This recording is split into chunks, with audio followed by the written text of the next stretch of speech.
चलते हैं आज की खबरों की तरफ। ताज़ा तरीन खबरों से बाखबर रहने के लिए हमारा चैनल सब्सक्राइब कीजिए।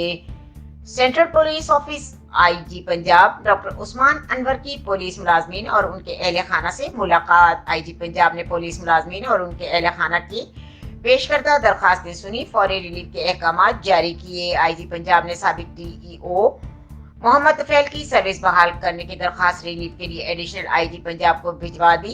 ASI मसीउल्लाह की जानिब से दरखास्त पर DIG ऑपरेशंस लाहौर को मेरिट पर कार्रवाई की हिदायत। कांस्टेबल मकसूद अहमद के इलाज मुआवजे में मुआवनत की दरखास्त पर DIG वेलफेयर को रिलीफ की हिदायत।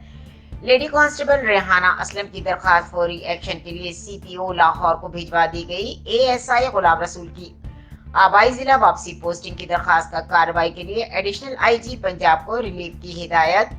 इंस्पेक्टर अजहर हैदर की दरखास्त पर RPO DG खान की फौरी कार्रवाई से इंसाफ फराहमी करने की हिदायत। हेड कांस्टेबल बशीर अहमद की बेटी की तालीमी अखराजात में मुआवनत की दरखास्त पर DIG वेलफेयर को रिलीफ की हिदायत। मुलाजमीन की तमाम दरखास्तों पर मेरिट के मुताबिक फौरी कार्रवाई से रिलीफ फराहम किया जाए। RPO DPOs और यूनिट सरबराहान फोर्स के वेलफेयर के लिए कोई कसर न उठा रखें।